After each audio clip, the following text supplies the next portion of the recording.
Coming up, I take a seat at the chef's table where I'll be sitting down with the legend that is Adam Frost, who's going to talk us through his feature garden here at BBC Gardeners World Live.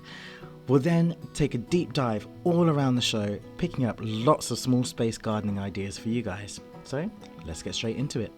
I'm relatively new to horticulture, but over the last few years, I've created several different show gardens, from small space borders all the way to massive show gardens like this alleyway. When it comes to show gardens, it's not just a case of you rocking up and then creating this garden on the spot. It takes months and months of planning. And one thing that you have to do when you make a show garden is you have to make a client brief. And in that client brief, it's you stating to the judges essentially the direction that the garden is facing, the sustainability elements of the garden, and lots of other pieces of information that the judges will judge you against. So you might have the most spectacular looking show garden, but if your garden does not match your client brief, you will never be able to get a gold or platinum medal. How gorgeous is this first garden? It's called Magic Moments, and it was designed by Stephanie Haydon. The client brief for this garden is all about nostalgia. It's about thinking back to your gardens or allotments or parks in the past, those simple moments like finding butterflies or searching for a frog spawn, and of course teddy bears picnics. The garden is all about trying to inspire people at the show to create their very own moments in their space. And I've got to say, this garden is absolutely beautiful. And I left feeling inspired, feeling like I need to go back to my own garden and make some more magic moments. Without a shadow of a doubt, in the poll that I put up on my YouTube page, the part that you want to see the most at Gardeners World Live was the small space gardens. So without further ado, let's go and see some of those small space gardens.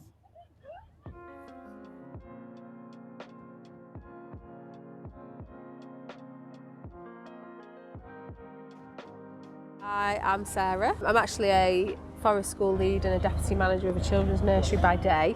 My parents have a small nursery in Knutsford, so that's where my passion for kind of horticulture and gardening stems from. And what made you decide to put in an application for Gardeners World? Friends and family, really. I have a really busy life. I've got 4 children. I work with children all day, and for me, I come home, I just want to breathe. I just want to breathe a little bit, so I'll sort the kids' tea out and everything else, and then I'll retreat to the garden.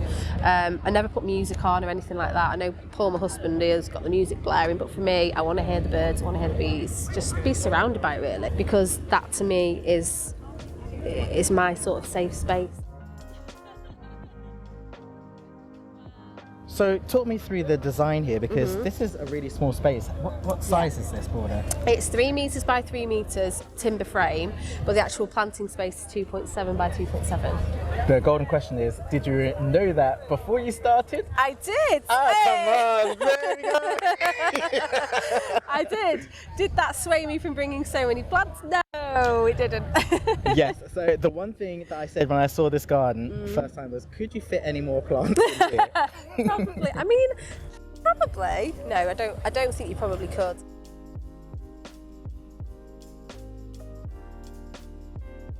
It's not just, colour planting. I believe there's a sensory element. There's a sensory part, yeah. So the lavender and carex path.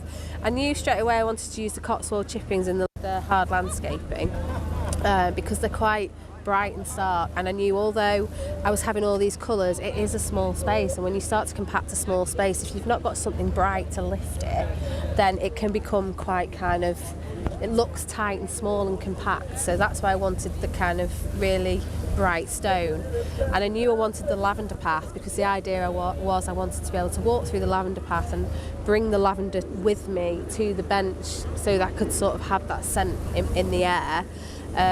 But the purple against the stone was really, really stark. So I was like, what can I use to soften it? So I thought, I know, I'll use a grass. And then the next minute I thought, oh, my container pond, maybe I've had a caught-in container pond, the bronze grass is really going to, the bronze carex is really going to pick that up. So when you were designing it, you had, I guess, the colour from the Yes, caught-in pond, yeah. you had the carex grasses, and then you've also got the carex kind of dotted in. That's so I guess it. you're getting that triangle of colour. That triangle of colour. So I had a bit of a gap there, and I was like, I don't want to put anything too big and bulky in there because I want to see the caught-in through, you know, the front of the border. And then I just thought, actually, hang on, I've put the bronze carex here to pick up from the caught-in. Let's pop some there, and like you say, it just sort of like carries it through then when I'm in the garden. In addition to the sensory elements, the colour, you've managed to squish a lot into this small space. Yes. So we've even got the container pond, but Yeah. you've also got some height as well from these trees. So what are these trees? They're Betula pendula, which is a weeping birch. The reason I went for the weeping birch is because it is a small space, and quite often when you cut a tree back at the top, you get that like really straight linear line on it, and you change the whole shape of the tree, and then that really changes the shape of your space in your garden. Whereas with these, you can just pop them off at one of the nodules. I mean, I have on a couple of these to get them to the kind of that height I wanted them, because I just didn't want them too tall. And that's why I used the weeping, because I just thought no matter how small the space, you can use these in that then, because they're not going to get too big, they're manageable, you can prune them back, and and just keep on top of them. But thank you so much for that. Very well. And of course, congratulations on the gold. Thank you very much. Yeah, I'm completely shocked about the gold.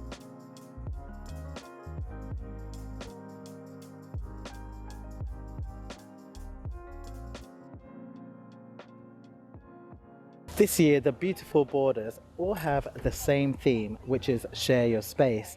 And what I love is that these guys have really packed in the colour. Let's take a look at another garden.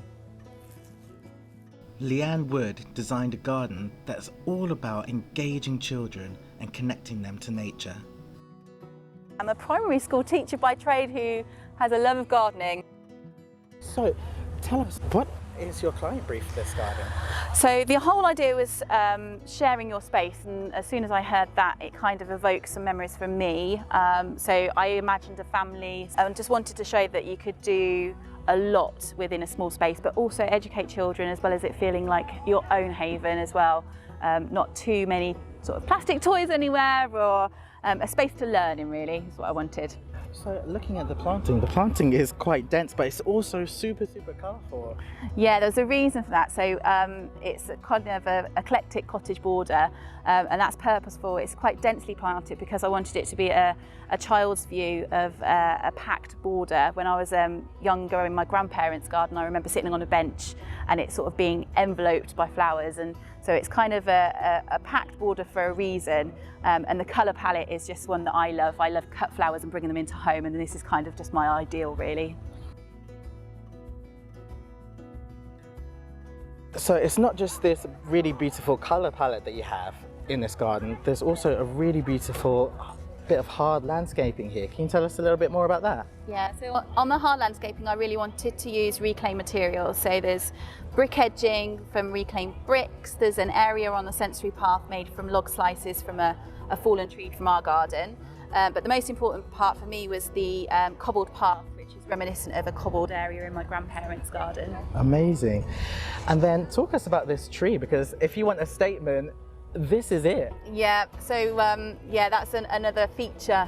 It was a real key point that I wanted a tree in the corner that was really characterful, quite gnarly, quite fairy tale looking. It's sort of a picking an apple, Snow White style, and you can imagine it's been there for years and years and years. It's got lots of stories to tell, that tree. It really does. It really adds to the garden. I think it was a real spectacular find. Thank you. If the viewers at home wanted to implement any of this into their small spaces, where would they get started? I think it's just taking little elements. So I started by thinking about the tree and what I could have around it. So that's a cable reel, and it's really easy to do. It's just half a cable reel and cut in half. And a a sink put into it or a little bowl put into it. But there's just little elements. I mean, the log slices would be a great thing to do, even if you just had a small area or put them into the border. It doesn't have to be sunken into a path like that, even if it was just on a border's edge, or even just like the bug hotel underneath the bench is a great addition to any garden, really. It's just to promote the wildlife and things. And that's just from reclaimed French drains and slices been put into them, so it's easy. Wow, I think it's absolutely tremendous. You should be so proud of yourself. And I believe you won a platinum. I did, yeah, which was Amazing. very unexpected, but yeah, super shocked for that, but extremely delighted to have it. Listen, I think you're probably the only person who was shocked because this garden is stunning.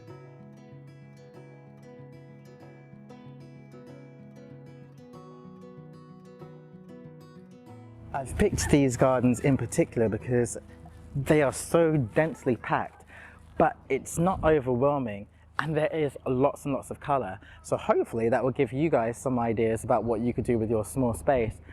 But I did find one garden here which takes colour to an absolute another level.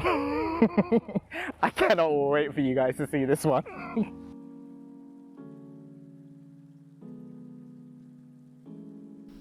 The sponsors of the beautiful border section at BBC Gardeners World Live is QVC.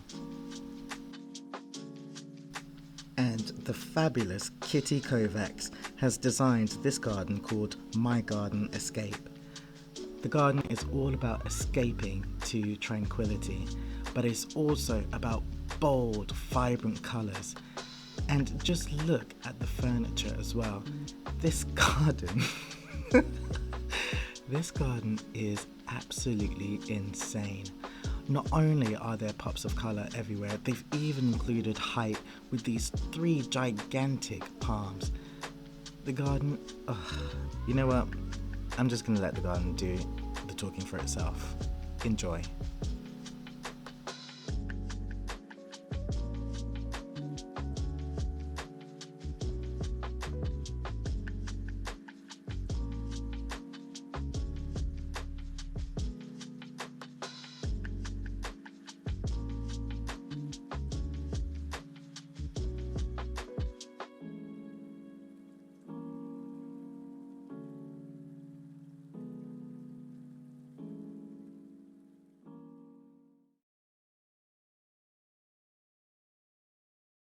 Now, we've seen a lot of colour in these border gardens so far. However, I found one garden that actually focuses in on black and white. I think you just need to see the garden. This garden is all about yin or yang. You sit where you like and the planting reflects your mood. You have the deeper, darker tones which lead up the taller, lighter palette. But then also there's a Corten bridge which acts as a bridge between the two, yin or yang. How clever is that? But this wasn't the only garden that was set in 2 halves. I found one garden that was all about pure sun but also pure shade. My name's Carleen Osborne. My company is Carleen Osborne Garden Designs, and this is my garden, Share My Space with Nature. And the whole sort of ethos of the garden is that it's a garden that's friendly to wildlife, but also one that is beautiful for people to enjoy, and it's very pretty. For me, there are 2 areas. The first one is the shady area, which you can see behind us here. These are all shade-loving plants. And also I have focusing here on texture, on pops of colour, which are then replicated in the sunny area here. This is predominantly providing habitat for wildlife and for insects, for little hedgehogs. We have one here. There is a dead hedge at the back as well, which is a really good feature for people that don't necessarily have they don't want to compost wood, which is not a good idea. So you can create a dead hedge there, which again is a haven for wildlife. We then move across into the sunny area, and this is really providing food for bees, it's providing pollen, and it's providing nectar as well, and it's also very pretty. I've ensured that for my wildlife in the garden there is also water, because that's an absolutely essential criteria. So you need the habitat, you need the food, and you need the water as well. So it's that trifecta. In order to have a successful garden, you need to have all of those elements in. You need to have those as well. And I think when we think about shade gardens, people think that they're going to be really boring, but what I love here is there's still so much colour, but like you say, there's a lot of texture. Is this something that we could do in a container? Yes, of course. Anything will grow, any sort of plant will grow in a container, as long as the container is large enough that it has the right compost for the plant and that it has drainage holes, and if it's lifted off the ground to facilitate that drainage, then that would benefit the plant and it would thrive. Thank you so much. I think it's absolutely beautiful. Thank you.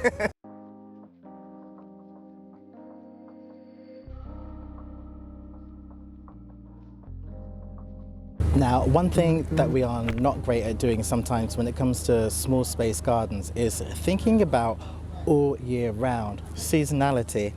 Now, I found one small space garden here in the beautiful border section, which is all about bringing colour in, but also having some evergreen planting mixed into the planting plan. This garden is designed to be a community garden. And this little seating area here is designed to be a space where the community gardeners can come, sit out and enjoy the space.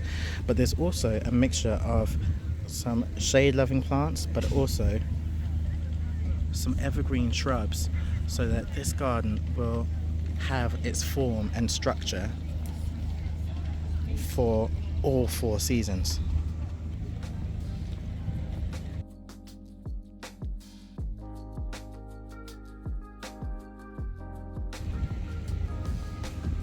No, but you guys, just look at the height of these foxgloves. They're taller than me.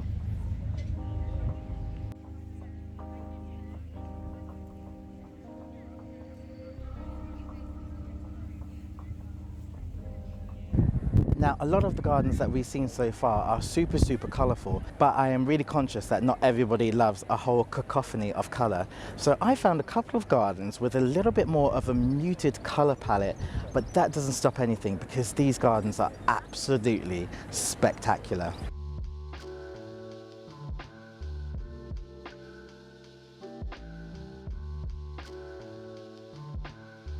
My name's Lynn James. I'm Lynn James Garden Designer. I have been a qualified garden designer for about the last year. And is this your first show garden? This is my first show garden, ever. Yeah. So talk us through the client brief. What was the concept behind this garden? So the concept behind the garden is that it is a path that goes across the border or boundary between 2 rear gardens. So if you imagine 2 urban rear gardens and the 2 neighbours on either side have a shared interest in gardening.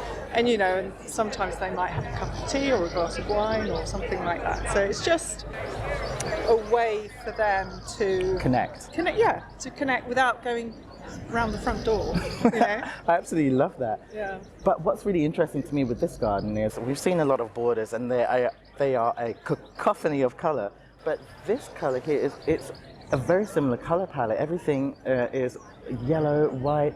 Was that intentional? Yes. Yeah, so that started off because I absolutely love the Cosmos Xanthos, the very pale yellow cosmos. I absolutely love that, and I always have it in my garden every year, and that's what started it off. So I just wanted, I love the combination of pale yellow and white. Bright yellow, not so much, but if you stick to the sort of very pale primrosy yellow, then I think that goes really nicely together, and so that was the basis for it. And I've stuck to it more or less. You have to be quite disciplined, but I'm very happy with the way it's turned out. And lots of people have said it's very calming. Yes. So I'm very happy. So is this your planting style? Would you do this at home and have this muted colour palette? Yeah, I mean, our garden at home, because my husband's a gardener as well, so he has to have some say in it. So, but we took down a shed a while ago, and that's opened up a whole new area of garden. The shed the shed was falling down. So we now have a new little area of garden, and so that is now white and yellow, but it's pale yellow. It's not bright yellow. So yeah, so some of these plants will be going back home. To that little corner of garden. Yeah. That's so interesting. And so I just don't know how you are so disciplined to be able to go to a nursery and not come back with a whole heap of colours. You just stick to that. It's very difficult. It's very difficult. Yeah, it's so tempting. But it really pays off. So I think you've given me a little bit of food for thought there, and probably quite a few of the viewers at home, because we are all tempted to see those red stickers in the garden centre, go and pick up whatever we can. Yeah. But in actual fact, we could have something really cohesive. I've got one last question for you. This is obviously an in-ground garden. Is this translatable into a container? Yes, definitely. You know, if you've got a reasonable sized container, you just pick out your favourite plants and you can certainly achieve the same effect. I think it's a good idea to have something tall.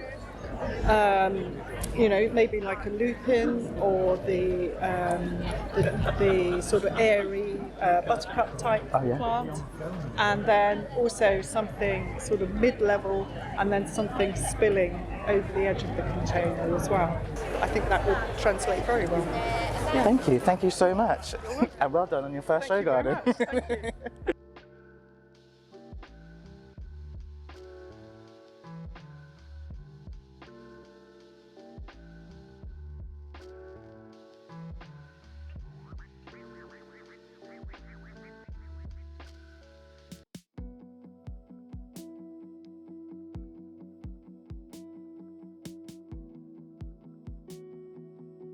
Okay, my name is Julie Haylock and my garden design business is Sandhurst Garden Design, and we're based in Yeovil in Somerset. Thank you so much. So thank you for having us in your garden. It is so beautiful. What was your client brief? My client brief for this garden was to create a space where you could sit with a friend or a family member and actually physically talk to one another, just like we are now, Jason. Talk to each other? Yeah, really talk to one another. Yeah, that long lost ability that we all have now, instead of using social media, computers, laptops, mobile phones, etc. So hence no Wi-Fi signs in the garden, just to leave those in the house and to just sit for a while amongst nature and just enjoy what's all around you. Well, this is somewhere that you would definitely enjoy sitting. I think what I love the most is the colour. It's all kind of cohesive. Was that on purpose? Absolutely, yeah. It's quite a soft colour palette really, with the pinks and the purples and the blue. But I've used little pops of orange with the GM through the garden, and also the Achillea King Edward as well, which is quite a low growing one that just gives that pop of pale yellow through the garden, so your eye kind of follows that on a journey through the space. And I think what I would say as well is it doesn't feel like you are trapped. It's you've got the height in there, but you kind of feel like you're being hugged whilst you're sat in here. Yeah, I'm glad you're saying that, because that was one of the things that I'd said, that with the planting around the garden with the Amelanchier tree there, it sort of partially screens you from the world. That you step through the moon gate to the back of the garden where the seating is, underneath the silver birch tree, so you've got a little bit of shade should it be a hot day, like for the first day this week it is, and that you're sort of screened from the rest of the world to just have that conversation with that special friend. And I remember that, I think, was it last year you did a container garden at the RHS Chelsea Flower Show? We did, yes, we did the Mary Anning Space to Learn garden. Can we actually create something like this in containers? I'm guessing if we had pots that were different heights or something, can we achieve this garden in container form? Absolutely, Jason, yes you could. I would suggest that you use the largest containers you can, because that actually helps with less watering, the bigger containers that you have. But certainly, depending on location, you would have to consider the plants within this. So at the back of the garden I've got quite a shady area with the ferns. So if you had a shady garden, north-facing garden, you could use a collection of ferns within a container. Equally, if you had a sunny south-facing garden or an area west or east-facing garden that got the sun depending on which time of the day, then yes, you could have a collection of those plants within that space. Make sure you've got good drainage, and yeah, absolutely, you could use a collection of these plants within that easily. Thank you so much. And thank you for having me. And well done. Is it silver merit? We had a silver merit, yes, and absolutely delighted. Wow. Congratulations. Thank you very much. Thank you.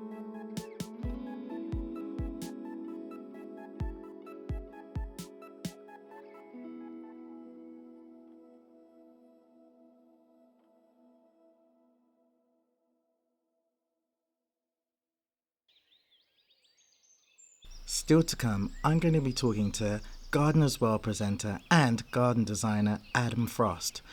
But first, we're going to take a look at the correlation between a narrowboat and a show garden.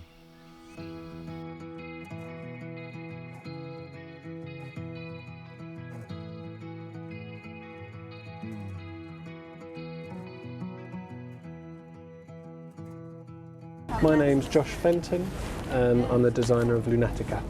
Who is your client in your client brief, and what is the whole garden about? My client is an older couple with beginnings of sort of mobility issues, very into herbal lore, and they're also very, very keen to think about water conservation. A lot of these plants, they're actually edibles, is that right? Yeah, so all of the planting in Lunatica is either edible or medicinal. We also tried to separate the planting so that the higher raised bed planting is drought tolerant and the lower bed planting is not necessarily water loving, but a plant that won't get through a drought by itself. Okay. So it all has a wicking bed underneath which the plants can access in times of drought. And then in terms of water retention, so if somebody has a garden and they want to try and conserve as much water as possible, how does this garden help or highlight what you could do if you had a garden of this size? So our kind of offerings are using roofs and the patio as catchment zones and funneling all of that into this, which is a water feature, but it's actually a reservoir as well. It's 5 foot deep. So it can hold quite a lot of water. We try to reduce evaporation by having a roof over it. And then this reservoir can then be used to top up the wicking beds in times of drought. So how would they go about topping it up with this? So I have a small pump in the bottom which is dedicated to just topping up the wicking beds, and then it has a separate pump which powers the water feature. That's insane. Okay, so I've got to ask this question. As a designer, you are more of a landscape designer, is that right? Yeah. So did you come up with the concept of the garden first, or was it this element that came up first? How did you start designing this garden? So I knew I wanted to do something about water conservation. It's such a pressing issue. So much of our water is just leaving our gardens too fast, and in times of heavy downpours that's overwhelming the sewer systems, which is what leads to the sewers pumping into our rivers when they shouldn't. It's not to say that there's nothing that they could do about that either, but there's things that we can start to do to try and slow it down, keep it, use it before it goes back into the system.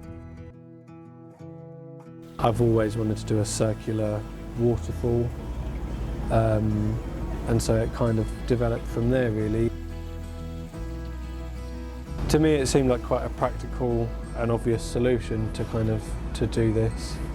I can tell you that is not the case. Like, I would never have dreamed of this. Yeah, I think it's gone through a few stages of refinement to get to this point really, and so I wanted to bring in some moon iconography because we moved onto a boat just before Christmas on a tidal river, so we get lifted up with the tide and we get put back on the mud twice a day, and I've started to kind of engage with the tide timetables, how that's influenced by the moon, the shift of the moon across the month and the year, and it fascinates me, and it just seems so, the influence of the moon on water in my life is so immediate that it just seems like a very obvious link. I think include it into a garden. Yeah, I think a lot of people think it's a bit airy-fairy spiritual, but it's irrefutable. For thousands of years, twice a day, the moon has pushed millions of litres of water around our planet. So that's why we have the phases of the moon as the stepping stones around the plunge pool. So each one of these is a phase of the moon? Yeah, so we've got crescent, half, gibbous, new, gibbous, half, crescent, full. Which again seemed very obvious to me. I wanted it to be quite subtle. I didn't want to have like little moon ornaments everywhere. Yeah. Do you know, so I love this garden, just visually anyway, but the more that you talk about this garden and the more that you just think that that's a normal thought to have, I am literally blown away.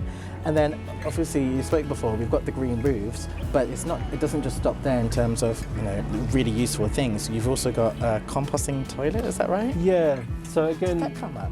So because we've moved on to the boat, we now have a composting toilet. So our choices on the boat for toilet waste were, we have a tank, you could have a tank under the bed, so you can have a flushing toilet, but it all collects under where you sleep. And then what most people do where we are is then just pump it, raw sewage into the river. Or you have a cassette chemical toilet, so you're then adding a chemical to something which is actually full of nutrients, and then putting that into the sewers to be then cleaned up. Or do what we do, which is we have a composting toilet, separates the solids from the urine, and then you empty the solids into your composter and make sure it's the right temperature and it breaks down. They've done tests, soil versus composted human poo, and there's generally less pathogens in the human compost than there is in normal soil. Wow. Because it's reached a good enough heat that you've killed things, whereas our general soil, it's not safe like to eat or to, you know, it's full of little things that can get you. So I think it's just the ick factor for people. But having been doing it now for quite a few months, especially if you've had kids as well and you've done enough nappies or you've got a dog and you're used to pick, like, it's not a big deal. You just get on with it. If it works, it works. And if it saves you some money in the long run. And so that was why I wanted to bring one here to kind of have that conversation. The reaction from the public's quite funny. Like, some people are like, this is great. Some people like just laugh and walk away. And yeah, it's a funny thing, but I do think it needs talking about. Every flush tends to waste about 9 litres of drinking water. So we're processing our water to clean it to a drinking standard, and then half the time someone's only done a wee, and then we say goodbye to 9 litres, which then has to be cleaned to the same standard just to be used on another flush. Yeah. Which it's a huge waste of time and resources, really. So it's such a big part of the conversation for me. It makes total sense. Now that you're saying it, I think that's really awesome. The way that you've managed to incorporate that organically into the design of the garden, as well as your passion now for the moon and tides, I think is really, really tremendous. And I think your passion's probably shone through, which is why the garden has done as well as it has done. I believe you got a gold, is that right? Yeah, got gold. No wonder. Thank you so much for your time, and good luck in the future. Yeah, cheers. Cheers. You see, we went off rails, but like that stuff is like so interesting. Cheers. Josh and his garden are a prime example of why I started the series. I think it's so fascinating to hear directly from the designers, to see what influenced them to create these amazing spaces that in turn give us inspiration. Josh really put himself out there, out of his comfort zone, to come and sit and talk to us. So Josh, thank you.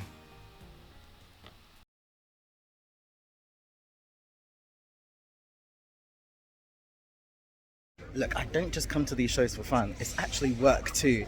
So I've got talks up on the Get Growing stage and then over on the Urban stage pretty much every day of the show at 1 p.m. and at 3 p.m. So I'm not here just to buy plants.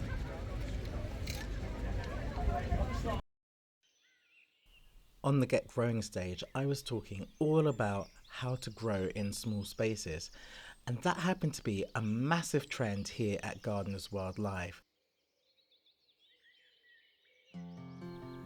But I found a small space garden with some unique ways of growing in an urban environment. My name's Phoebe and this is my beautiful border, Eat the City. So this is an urban garden. Urban gardening is the kind of gardening that I do, and I think it's really important to showcase that urban gardening can be beautiful, and people can grow vegetables and things like that in an urban space and have companion planting and take ideas from permaculture, which is where the spiral came from, and it means that you can have lots of different kinds of plants in a really small space. So for example, at the top of the border, it's sunny, dry planting, and at the bottom of the border it's kind of more shady, kind of wetter, because it's also about water retention and all that kind of thing. So when you water from the top, it travels down the spiral. And you've picked up all of this knowledge, but actually, how long have you been gardening?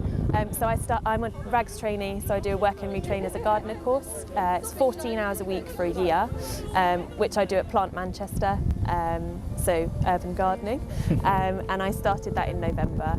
So yes, started my course in November, applied for this in January, and it's June now, so that's 7 months of gardening. I think what a lot of people have picked up on when they have come and seen the garden in person at the show is corner planters. Triangular corner planters that fit in, and how much you can actually fit into that small space, because then you're using every ounce of space.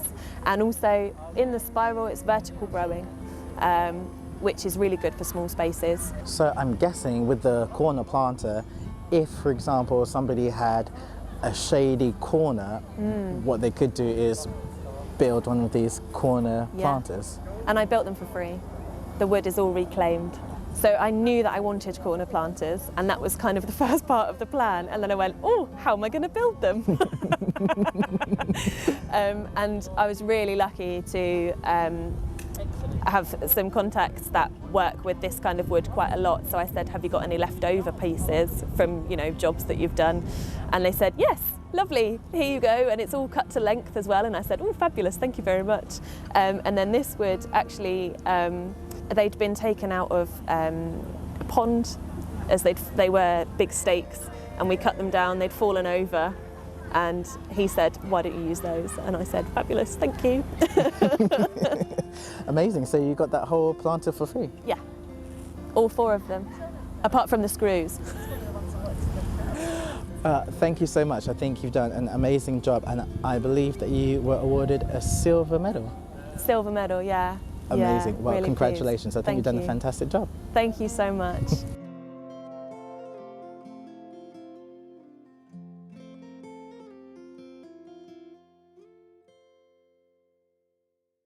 The designer for this garden had a very challenging client brief, and not only did she have a challenging client brief, this designer is also a judge. So I thought it would be really fascinating to hear a little bit more about the garden, but also what it's like to be a judge here at a flower show like BBC Gardens World Live.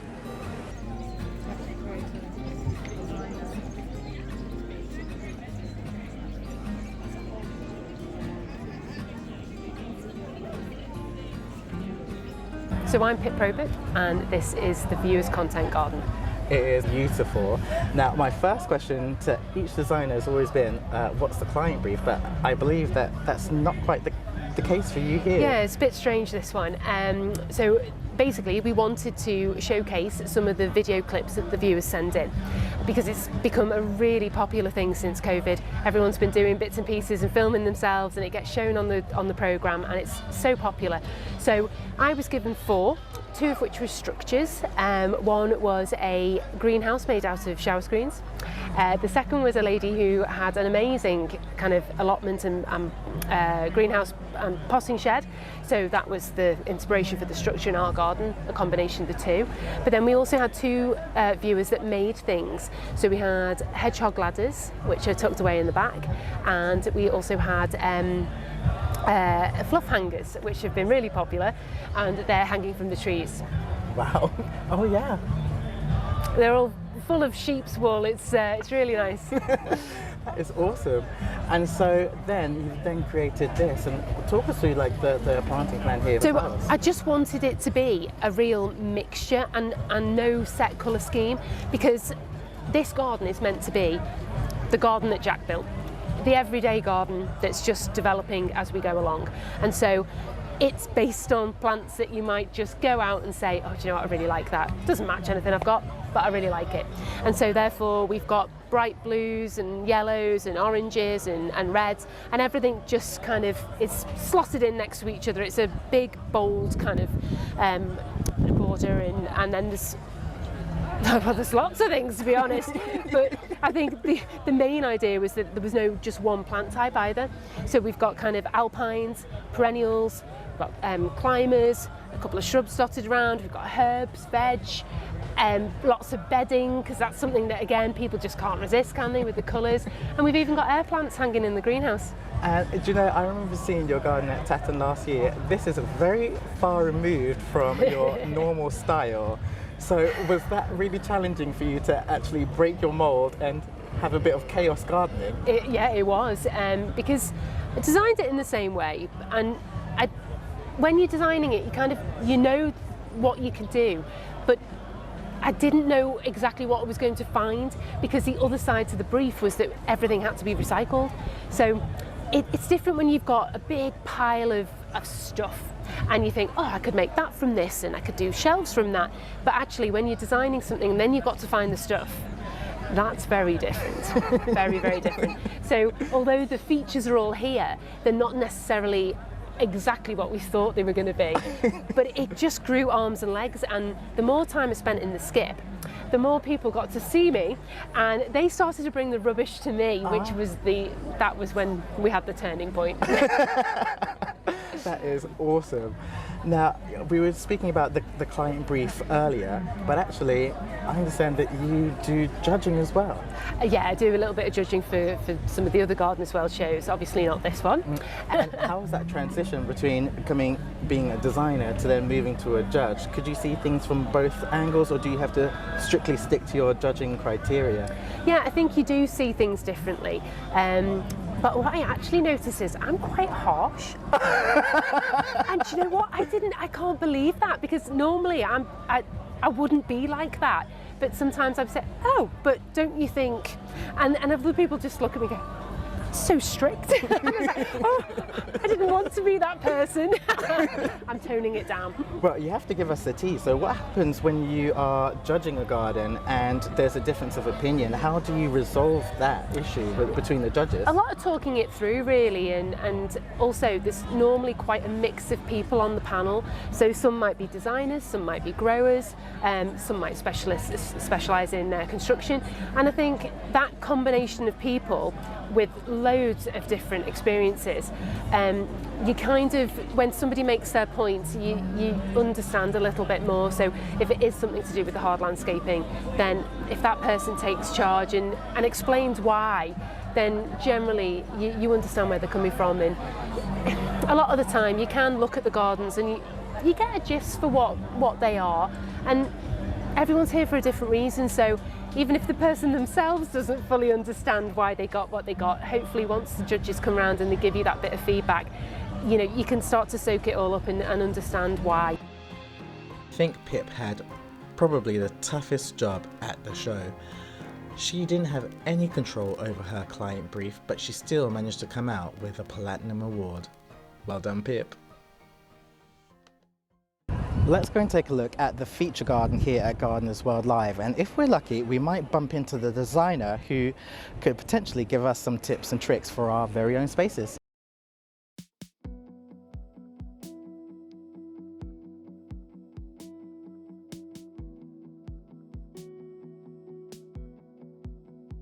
This garden's called the Chef's Table, and it's all about plot to plate. In fact, in here there is a working kitchen for kitchen demonstrations. The garden is designed to make us rethink how we used to grow our food in our gardens. But I think there's somebody who could explain this a little bit better than me.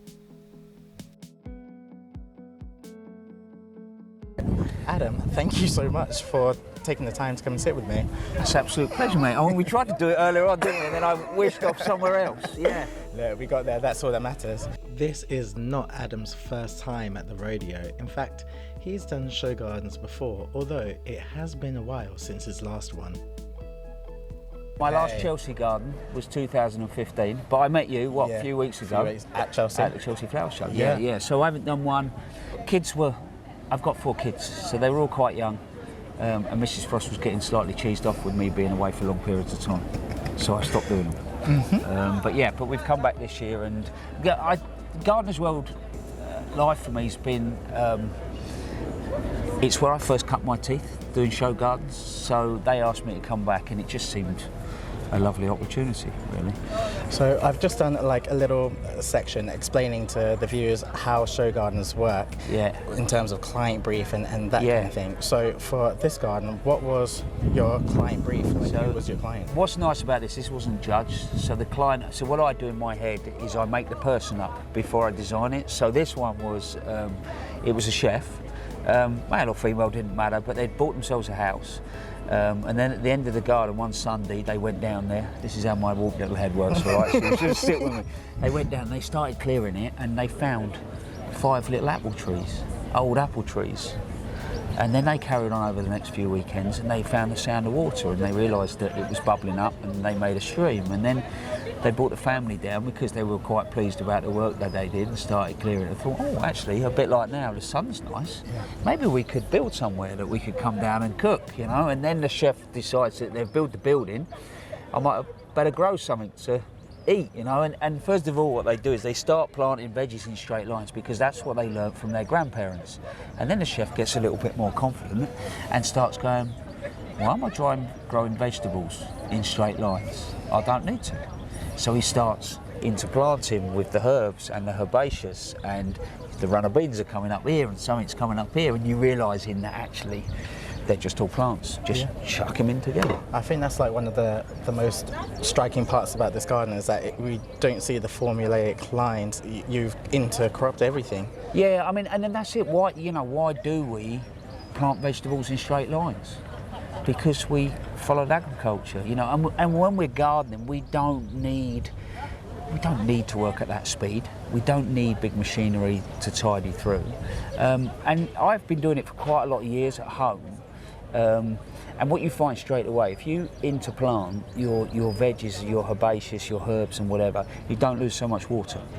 Okay. Straight away, that's the first thing that jumps out at me, because you cover the ground, you know, and you know what it's like. If you put things in straight lines, you'll leave a lot of open ground. You lose more water. And then the second thing, the problems with pest diseases drops because you're hiding things away. You start to companion plant without even realising half the time that you're actually companion planting. And when you look at the veggies and look at herbs, you know, some of these they're beautiful plants. You know, that kale there behind me. Why can't that be a border plant? It's lovely sort of crinkled leaf. You know, that texture as well, so changing everything. Yeah, exactly. You know, that's the prime example. There's a kale sitting in the back there. Yeah, that would do what it does annually. There's then a little bit of parsley in front of that, and you look at the texture then of the geranium, and then you've got the agistache, which makes wonderful tea. Another kale up the back. Then you've got the salvia. You know, then you've got the rosemary next to it. There's no reason why in it. The daylilies you can eat. You know, so daylilies too. Yeah, you can eat daylilies. You eat the flowers of the daylilies. Yeah. Amazing. And so for me, I think this is probably something that we need a little bit more of. Is that intercropping and planting things together. I totally and utterly agree with you. I think what you said to me, you know, I met you at Chelsea, and I said to you earlier on, you made me smile because you came in and you talked with so much passion, and I didn't want to sort of deflate you at the time, you know. And you left the room, and I said, yeah, I've been talking about that for 30 years, but I didn't mean that in a negative. What I loved about it was the fact that actually I ain't going to be talking about it forever, am I? And you in my head, the next generation, you're the person, actually you can pick it up, you can carry on shouting about it. So it was a bit like I said to you, I worked for a fellow called Jeff Hamilton, who 30 odd years ago was peat-free, organic, and talking about stop destroying the countryside, you know. So as a 21-year-old, that's what my experience was. So I've always gardened in that way, and it was just nice that you're now trying to do that in the urban setting, which seems brilliant. Thank you, thank you. I feel like we're slowly moving in the right direction. Certain companies, certain developers are taking notice, but I think it's just trying to find a way to make sure that they understand that it can be beneficial to them, even if it's a USP that they can put their rent prices up or whatever, as long as we can get these spaces, because I think people desperately need green space. Yeah, they do. I think, if I'm really honest, I think, you know, if we really looked at our planning laws properly, and change things, adjusted things, and stop worrying all the time about how much money we make, and maybe leaving a planet behind us that's slightly better than the one we found. Everybody could play their part, really. So you keep on going in and talking to them and telling them, you know. I will do. I'll do my best. Anyway, I don't want to hold you for too much longer, but thank you so much for your time. Absolute pleasure, my friend. No worries. Thank you. Cheers. Wow, what a moment. I can't even describe how I'm feeling right now, but thank you, Adam, for taking the time, and it just feels like a massive responsibility with someone like Adam handing over the torch. But I'm confident that change will be made and we'll see more green spaces in our towns and cities.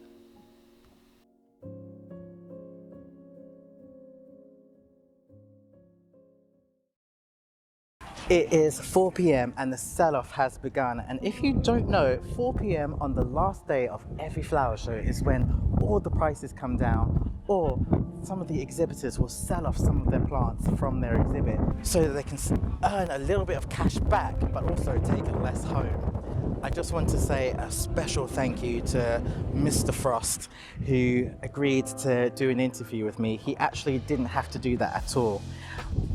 He told me that he would come back at 5 or 5:30 and we'd catch up and do a little bit of filming after he did his talk, and he stayed true to his word, and he came back after a long day of presenting and doing all sorts of bits and pieces, and coming back after hours just to sit and have a chat with me. I'm really, really grateful, and that to me is the mark of a legend. So Frosty, thank you very much. Anyway, I hope that you have enjoyed this video. It is super in depth. I hope that you've enjoyed hearing from the designers and picked up 1 or 2 tricks that you can use in your very own small spaces. The next show I'm going to be attending is the Hampton Court Flower Festival, or whatever it's called. So if you have any opinions, if you want to see anything in particular, let me know in the comments below, and I will make sure to go and hunt down those topics for you. Hopefully I will see you all again very, very soon. Bye. There was so much going on, I didn't even get to talk about the chickens. Anyway, you guys, thank you to all of the designers who took part in this video, and hopefully I will see you all again very, very soon. Bye.